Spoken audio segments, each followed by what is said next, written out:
चीज का कुछ ना कुछ उल्टा होता है। जैसे विद्वान का उल्टा मूर्ख, धनवान का उल्टा निर्धन। लेकिन क्या आनंद का उल्टा कुछ होता है?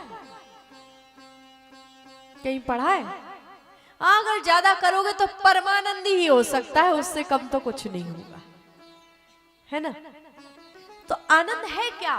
साक्षात वो परमात्मा, सच्चिदानंद रूपाय। 3 स्वरूप परमात्मा के बताए। विश्वोत्पत्त्यादि हेतु में भगवान के काम क्या है, काम बताया। पहले स्वरूप फिर कर्म बताया। कर्म क्या है? विश्व की उत्पत्ति करना, विश्व का सृजन करना और विश्व का संहार करना। विश्व की उत्पत्ति ब्रह्मा के रूप में परमात्मा विश्व की उत्पत्ति करते हैं। ब्रह्मा के रूप में परमात्मा विश्व की उत्पत्ति करते हैं और विष्णु के रूप में उसका सृजन करते हैं, पालन करते हैं। और जब समय हो जाता है तो रुद्र के रूप धारण करके उसका संहार भी कर देते हैं। भक्तों ने कहा ये क्या लीला है प्रभु की, पहले बनाओ और फिर उसी को मिटा दो। कष्ट नहीं होता भगवान को ये बनाने और मिटाने में? नहीं होता। क्यों? जैसे छोटे बच्चे होते हैं ना, छोटे बच्चे जब वो कहीं देखना बालू का ढेर पड़ा होगा ना, तो बच्चों में आदत होती है बालू के ढेर को लेकर के उसी में घर मकान बनाएंगे, उसी में अलग अलग डिजाइन का कुछ ना कुछ बनाते रहते हैं। मिट्टी में खेलेंगे तो मिट्टी में करते रहेंगे। लेकिन जब मन भर जाता है तो क्या करते हैं? एक पैर मारा, सब घर वर सब मिट गया। लेकिन क्या उस बच्चे को उस घर के मिटाने का दुख होता है? नहीं होता। वैसे ही वो परमात्मा है। दूसरी बात, एक और उदाहरण दूं आपको। परमात्मा क्यों इस सृष्टि को, अगर लोग कहते हैं बोले भगवान जन्म देते हैं वो ठीक है, पालन करते हैं सो ठीक है, लेकिन मृत्यु क्यों करते हैं? परमात्मा ये मृत्यु क्यों करता है? जैसे ही कहा, एक बार की बात क्या हुआ, एक सेठ जी थे। सेठ जी के यहाँ पर एक बगीचा था, बड़े सुंदर सुंदर 2 बगीचे लगे हुए थे। सेठ जी ने क्या किया, 2 मालियों को बुलाया।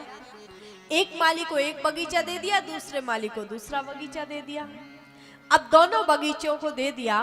1 वर्ष तक दोनों मालियों ने सेवा करी। अब एक माली क्या करता है, एक माली जो पेड़ पौधे लगे हुए हैं उन पेड़ पौधों को काट पीट करके सेट साट करता है, अच्छे तरीके से सुंदर दिखने के लिए उनको समय समय पर उनको काटता भी है, छांटता भी है सुंदरता के लिए। और एक माली क्या करता है, वो सोचता है अरे भैया मैंने ये अपने हाथों से लगाया है, मैंने अपने हाथों से वृक्ष लगाए हैं, इन वृक्षों को मैं कैसे काट सकता हूं? मैंने स्वयं अपने हाथों से इनको जल दिया है, मैं इनको कैसे काट सकता हूं? उस माली ने किसी भी पेड़ को नहीं काटा। 1 वर्ष के बाद जब सेठ जी आए, सेठ जी आकर के देखा तो सेठ जी गए माली के पास। पहले माली के पास गए, जाकर के देखा बगीचे का दृश्य क्या, इतना सुंदर बगीचा, इतना सुंदर बगीचा, देखते ही बनता जी, बड़ा सुंदर बगीचा बना हुआ था। मालिक सेठ जी का मन देख करके बड़ा प्रसन्न हो गया। सेठ जी का मन बड़ा प्रसन्न हुआ। सेठ जी बोले वाह, प्रसन्न होकर के जो दाम देने थे उससे डबल दाम दे दिए माली को। अब दूसरे बगीचे में जाने लगे तो दरवाजे पर माली खड़ा हो गया। सेठ जी अंदर मत जाओ। बोले क्यों नहीं जाऊं? बोले सेठ जी अंदर जाने लायक जगह नहीं है। बोले क्यों? बोले अंदर जंगल है। अब पेड़ पौधों को काटा नहीं, छांटा नहीं, सेट नहीं किया तो पूरा जंगल बन गए।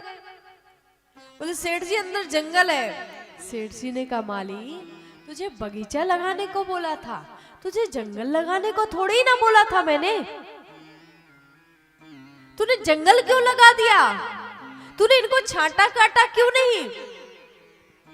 जैसे ही कहा तो सेठ जी बोले, आज सेठ जी ने कहा माली तूने क्या किया? माली बोला सेठ जी मैं क्या करता, मैंने स्वयं अपने हाथों से जल दिया, अपने हाथों से इन वृक्षों को लगाया है, इनको मैं कैसे काट देता? तब सेठ जी ने कहा माली कुछ चीजों को सुंदर बनाने के लिए समय समय पर उनको काटना पीटना भी पड़ता ही है। वैसे ही जैसे हम लोगों के जब बाल अधिक बढ़ जाते हैं तो बालों को काट देते हैं, काटते हैं कि नहीं काटते? वैसे ही बोले इस संसार में परमात्मा का नियम है, इस सृष्टि को बनाया है प्रभु ने, बनाया है सो तो ठीक है, भगवान ने सृष्टि को बनाया सो तो ठीक है, सृजन भी कर रहे हैं, लेकिन एक समय जब आता है जब भगवान को संहार करना ही पड़ता है, उस समय जब व्यक्ति स्वयं का शरीर नहीं संभाल पाता, वो बैठ नहीं पाता, उठ नहीं पाता, तो उस समय उससे पूछो भैया मुझे सबसे अच्छा क्या लगता है, तो उसके मुंह से एक ही जवाब निकलता है, क्या? मौत। उस समय फिर वो सिर्फ मौत को मांगता है, उस समय उसको केवल मौत अच्छी लगती है। इसलिए परमात्मा कहते हैं अगर ऐसा ना करें तो आज हर घर में कम से कम 20-25 तो चारपाइयां पड़ी होंगी। इसलिए सृष्टि का संहार करना भी उतना ही आवश्यक है। सच्चिदानंद रूपाय विश्वोत्पत्त्यादि हेतवे